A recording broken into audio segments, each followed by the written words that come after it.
Tara, samahan niyo ako sa gala namin kahapon. Ayan, outfit check. Shout out yan ni Cherry. Yung nagpahulam sa isang pantalon. Kung pantalon nagisi-gisi niya, bawal man. Nya, ang Tagalog tanian ni ha.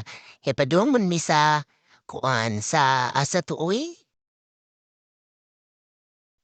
sa Global Village. Sabi ko dati ako nung talagang pumunta kasi nakakapagod talaga. Ang laki kasi ng Global Village, alam mo yon? Maganda naman siya. Madami kang gagalaan, madami kang maano dun, makikitang views na ang gaganda, picturean, ganon. Tingnan mo naman, oh. O, diba?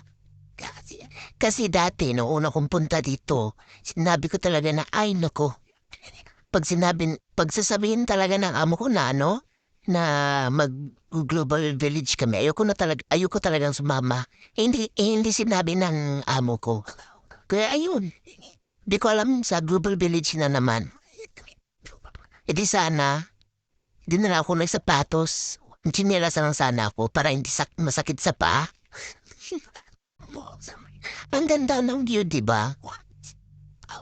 Tapos nung una ko din punta dito, ano na, gabi na kami. Buti nga ngayon may araw na eh. May araw pa kami pumunta. Dati kasi gabi na kaya hindi ko masyadong naano yung view. Ang nakakaganda lang sa gabi, yung mga lights. Ang ganda ng mga lights nila. Tapos, ito yung mga tiyangge nila. Tiyangge. Nung sa Pinas ba, tiyangge, ganon. Pero ang mamahal pa rin naman. Ayan, tulala ng inday nyo. O mag-iya. No, kasi makakapagod talaga yung bata bantayan. Grabe, may isang babae na sinabihan ako na, tignan mo yung paa ng bata, baka madisgrasya. Tapos sabi ko naman, alam ko, kasi ayaw talaga magpaano ng alaga ko. Alam mo ayaw magpasabi ba? Gusto palagi na nasusunod, kaya pinabayaan ko na lang. Bala na yung nakatingin. At least, inaano ko na safe naman yung paa ng alaga ko. Kasi naano niya kasi sa sahig. Habang tinutulak ko yung stroller niya, yung paa niya nasa sahig. Ang ganda ng view, diba? Oh, may sunset na kasi paggabi na. Ayan, Rodovay siya. So, pasok na naman kami dyan kasi bibili yung mga abo ko ng mga damit. Parang naghanda sila ang susutin para sa bakasyon nila.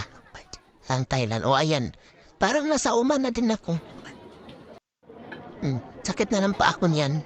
Tapos nakakagutom. Kaya bumili yung amo ko ng noodles na may cheese.